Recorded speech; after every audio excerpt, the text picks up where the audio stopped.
Assalamualaikum warahmatullahi wabarakatuh. Bismillahirrahmanirrahim. Alhamdulillahi rabbil alamin wa bihi nasta'inu ala umurid dunya waddin. Wassalatu wassalamu ala asyrafil anbiya'i wal mursalin sayyidina wa habibina wa syafi'ina wa qurrati a'yunina wa maulana Muhammadin wa ala alihi wa ashabihi wa dzurriyyatihi ajma'in, amma ba'du. Asyhadu an la ilaha illallah wa asyhadu anna Muhammadar Rasulullah wa ufawwidu amri ilallah innallaha basirum bil ibad. Hasbiyallahu la ilaha illa huwa alaihi tawakkaltu wa huwa rabbul arsyil azim. Qala Allah Ta'ala fi kitabihil karim hikayatan an nabiyillahi Musa alaihi salam, Rabbi syrah li sadri wa yassir li amri wahlul 'uqdatam min lisani yafqahu qawli. Para alim, para asatid, para asatidah, para bapak dan ibu serta adik-adik sekalian, hafizani wa hafizakumullah. Wabil khusus Bapak Pinca, Bapak Wisnu Aji Wibowo, yang semoga beliau beserta pekerja BRI yang lainnya, Anda semua, kita semua, semoga selalu dalam naungan rahmat, barokah, perlindungan serta bimbingan Allah Subhanahu wa Ta'ala. Amin, Allahumma amin, insyaallah. Dan tentu kita berdoa kepada Allah Subhanahu wa Ta'ala, semoga Allah berkahi kita semua di bulan Sya'ban ini atau di akhir Sya'ban ini, dan semoga pula Allah hinggakan kita ke Ramadan dalam keadaan sehat wal afiah, dalam ketaatan kepada Allah dan Rasulnya Muhammad sallallahu alaihi wasallam, sehingga mudah-mudahan kita semua lulus sebagai alumnus terbaik Ramadan dengan gelar muttaqin atau bahkan lil muttaqina imama. Amin, Allahumma amin, insyaallah. Bapak Ibu sekalian, hafizani wa hafizakumullah. Mohon maaf dan terima kasih sudah bersedia menunggu. Kali ini insyaallah saya ingin menyampaikan sebuah hadis riwayat Al-Mahamili dalam Al-Amali jilid 5 halaman 50, dan Ibnu Khuzaimah dalam sahihnya hadis nomor 1887. Disebutkan dalam hadis itu, ya ayyuhan nasu, wahai manusia, qad adhallakum syahrun azimun, sungguh telah menaungi kalian bulan yang agung. Jadi Ramadan ini dikenal dengan bulan yang agung karena di dalamnya pahala itu dilipat gandakan tidak ukuran. Dan itu sepatutnya kita berupaya untuk semaksimal mungkin bisa beramal soleh, bisa beribadah kepada Allah Subhanahu wa Ta'ala, agar bekal yang bisa kita bawa nanti menghadap kepada Allah itu dicukupkan oleh Allah Subhanahu wa Ta'ala, atau dicukupi oleh Allah Subhanahu wa Ta'ala. Sehingga karenanya kemudian kesempatan kita lah di bulan Ramadan itu untuk mendapatkan aneka kebaikan yang gak biasanya, baik itu pahala, rahmat, barokah, ampunan, karena semua itu oleh Allah dilebihkan. Dan dikatakan dalam hadis ini pula, syahrun fihi lailatun khairum min alfi syahr, bulan yang lebih, di dalam bulan itu ada satu malam yang lebih baik daripada 1000 bulan. Umur umat ini, umur umat Nabi kita Muhammad sallallahu alaihi wasallam itu rata-rata antara 60 sampai 70. Jarang yang lebih dari itu jarang, kata Nabi. Kalaupun ada, bonus berarti. Nah, kalau kita berbekal dengan sepanjang usia kita yang notabene hanya antara 60 sampai 70 itu, terus kemudian kita juga hanya pakai badan kita yang cuma satu ini untuk berbuat baik di bulan Ramadan itu, kok rasanya loh ya, nggak akan maksimal yang bisa kita peroleh. Karena mengingat usia kita yang sangat terbatas dan kemampuan fisik kita dalam beramal itu juga sangat terbatas. Maka Ramadan itu turun sebagai anugerah. Di samping keseluruhannya kelipatan pahala dilipatkan dengan tidak biasa, rahmat diobral, ampunan diobral, pemaafan diobral nggak biasanya. Ditambah lagi di dalam bulan Ramadan itu ada satu malam yang dikenal dengan istilah malam Qadar, Lailatul Qadar. Yang mana Lailatul Qadar ini disebut dengan khairum min alfi syahr, lebih baik daripada 1000 bulan. Itu seandainya malam itu dan semoga kita sedang beribadah kepada Allah atau beramal yang soleh yang Allah ridhoi, itu kita seperti berbuat baik tersebut selama 1000 bulan non-stop. 1 kali 24 jam kali 80, 3 tahun kurang lebih. Itu sama dengan kita beribadah selama kurang lebih 83 tahun lebih, bahkan itu non-stop. Dan bayangan itu terjadi setiap tahun di bulan Ramadan. Sehingga kenapa saya katakan sebagai anugerah dari Allah Subhanahu wa taala? Karena itulah kesempatan kita untuk mendapatkan bekal yang banyak dari sisi Allah di tengah-tengah usia kita yang antara 60 sampai 70 itu, dan jarang yang melebihi itu. Kalaupun ada ya bonus, saya ulang tadi.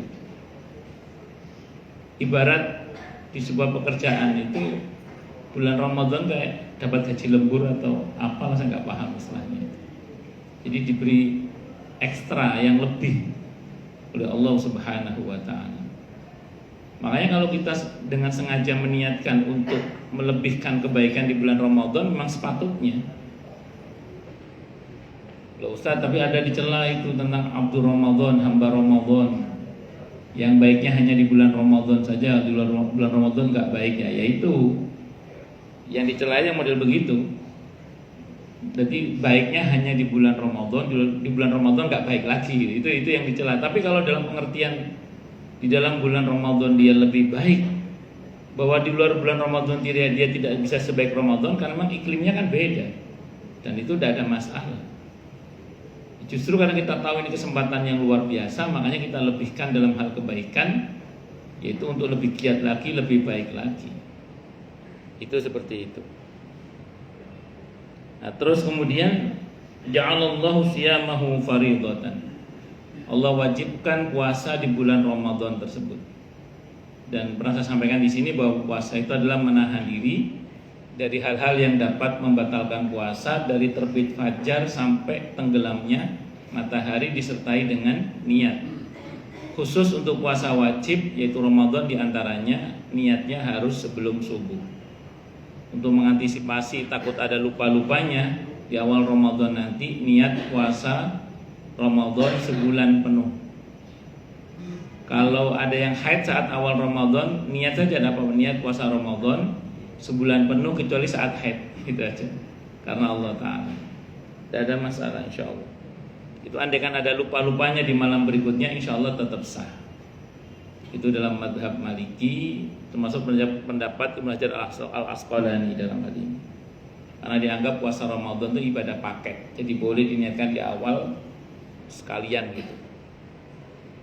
Tapi sebaiknya kalau kita ingat, dan sepatutnya kalau kita ingat, tetap tiap malam kita bertekad untuk berpuasa. Karena yang saya tahu, orang yang berniat sama tidak berniat tiap malamnya itu beda. Panjenengan tadi malam niat puasa dengan tidak niat puasa, besok paginya itu beda kondisi perut itu. Qadarullah itu. Ya, tentu ada penjelasan ilmiahnya, tapi yang pasti itu ya beda aja gitu aja. Terus kemudian wa qiyamal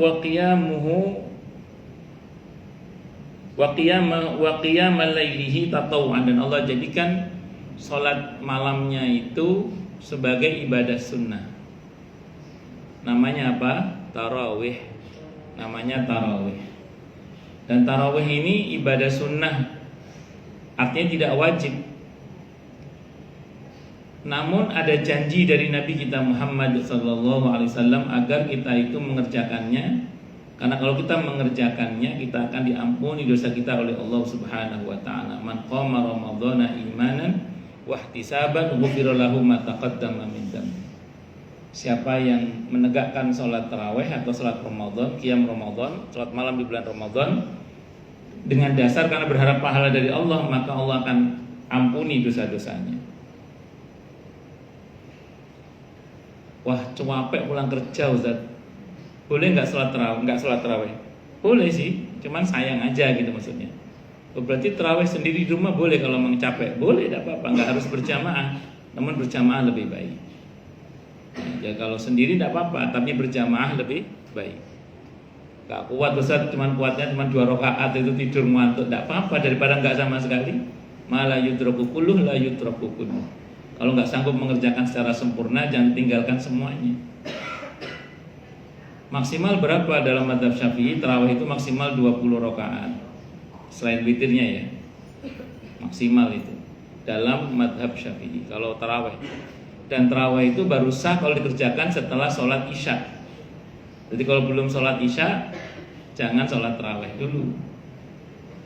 Sholat Isya dulu. Pernah ada jamaah saya mau jamaah di masjid. Begitu sampai di masjid, imamnya mau sholat tarawih, beliau belum sholat Isya. Pertanyaannya, kata pembantunya, Bu, kita sholat Isya dulu apa sholat tarawih dulu? Kata jamaah saya, Isya dulu lah. Bu, kita tarawih dulu aja, kata pembantunya. Terus tanyakan ke saya jawab, Isya dulu Bu, baru tarawih. Jadi sholat malam dalam bulan Ramadan itu dikerjakan setelah sholat Isya. Itu seperti itu. Kemudian man taqarraba fihi bi khaslatin minal khairi kana kaman ada faridatan fi ma siwahu. Kalau ada orang mengerjakan yang sunnah-sunnah di bulan Ramadan diberi pahala seperti ibadah wajib. Kita sunnah qobliyah ba'diyah itu diberi pahala wajib. Dan pahala wajib itu gede banget, besar banget. Ketika kemudian kita sedekah yang biasanya hukumnya sunnah itu diberi pahala seperti sedekah wajib. Ketika kita dan macam-macam aneka kebaikan yang tadinya hukumnya sunnah itu diberi pahala seperti pahala wajib. Wa man ada fihi faridatan kana kaman ada sab'ina faridatan fi ma siwa. Barang siapa orang yang mengerjakan yang wajib di bulan Ramadan akan dilipat gandakan seperti mengerjakan 70 kewajiban di luar bulan Ramadan. Alias dilipat gandakan dengan sangat banyak sekali. Inilah aneka-aneka keutamaan di bulan Ramadan. Dan saya sering sampaikan dan saya ingatkan terus ya, kalau kita menjaring keutamaan bulan Ramadan itu hanya dengan badan kita, rasanya kok tidak banyak yang bisa kita peroleh. Maka bantu banyak orang lain untuk beribadah kepada Allah agar kita dapat bagian pahala yang sama dengan mereka yang kita bantu itu. Ambil bagian di buka puasa bersama misalnya, apa takjil di masjid atau apalah, atau pengadaan sahur untuk satpam, untuk membuat masjid, imam masjid mungkin yang, atau anak-anak yatim atau santri-santri dan seterusnya. Ketika kita melakukan semua itu, sekian banyak orang yang kita bantu untuk berpuasa pada bulan Ramadan atau beribadah pada bulan Ramadan, itu kita akan dapat bagian pahala yang sama dengan mereka yang kita bantu itu. Nah, ingat ayatnya An-Nisa ayat 85 itu, may yashfa' syafa'atan hasanatan yakul lahu nasibum minha. Siapa yang memberikan pertolongan yang baik, maka dia akan diberi pahala yang sama dengan pertolongan tersebut. Jika akan dapat pahala yang sama dengan orang yang ditolong tersebut. Hari Senin kemarin itu ada yang orang nanya ke saya, beliau sakit ya, jadi nggak bisa puasa karena harus minum obat. Beliau nanya, gimana caranya Ustadz supaya saya tetap dapat pahala puasa? Saya jawab, bantu orang lain untuk puasa. Saya bilang gitu. Jadi kalau kita ingin dapat pahala puasa, sementara beliau nggak bisa puasa ya, bantu orang lain untuk puasa, bantu sahurnya, bantu buka puasanya. Banyak orang masakin, anak yatim, para santri, merebut masjid, imam masjid yang bisa kita bantu. Ustaz, kita nggak sempat itikaf karena kita masih kerja. Bagaimana supaya kita dapat pahala itikaf? Gampang. bantu orang lain untuk iktikaf. Ya, caranya bagaimana? Bayar listrik masjid, air masjid sehingga orang merasa nyaman iktikaf di masjid, atau sediakan kopi atau apa supaya orang merasa nyaman beriktikaf di masjid, misalnya nanti pas malamnya. Itu kita dapat pahala yang sama dengan mereka, insya Allah. Pokoknya semua kebaikan yang kita membantu, kita akan dapat bagian pahala yang sama dengan mereka. Saya kira ini bisa saya sampaikan, semoga bermanfaat karena keterbatasan waktu. Monggo silakan yang mau tanya, protes, marah boleh. Silakan teman-teman yang mau bertanya.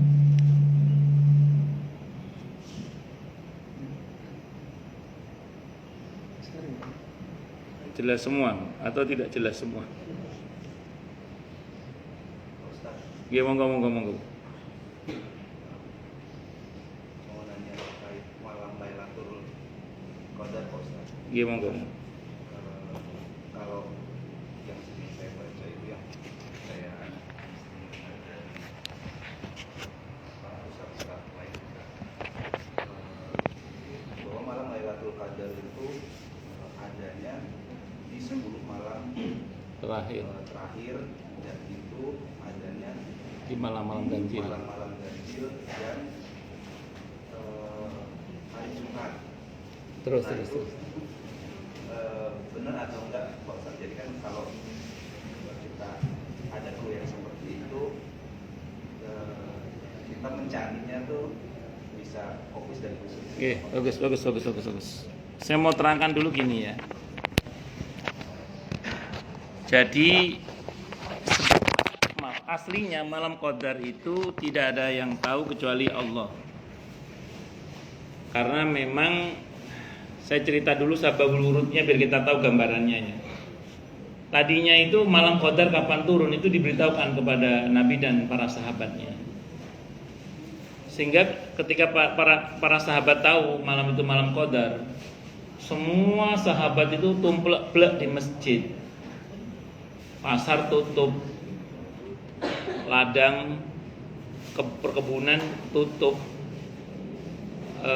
transportasi tutup, sistem sosial, sistem ekonomi mandek lah. Rupanya Allah tidak mau begitu itu. Allah maunya itu tetap normal aja gitu. Maka kemudian Allah buat lupa itu Nabi kita Muhammad SAW dan para sahabatnya kapan tepatnya malam Qadar itu. Hanya beberapa sahabat mengingat-ingat, termasuk Nabi sendiri itu mencoba menyampaikan, ya seingat saya sih di malam ganjil di 10 hari terakhir di bulan Ramadan. Kalau mau lebih tepatnya bulan Lailatul Qadar itu berada di salah satu malam di malam Ramadan. Jadi kalau kita mau hunting malam Qadar dari tanggal 1 sampai tanggal 30 itu pasti dapat itu. Tapi ini menarik ya tadi itu. Oh, berarti malam Qadar itu tidak hanya bisa diraih di masjid, betul. Berarti malam Qadar tidak hanya bisa kita raih dengan tadarus, dengan itikaf, betul, tidak salah. Malam Qadar bisa kita raih sambil kita berbuat baik pada orang lain di panti asuhan, sambil kita mungkin dalam perjalanan mudik berzikir kepada Allah karena niat silaturahim, sambil ibu-ibu ngerjain pesanan nastar yang belum selesai.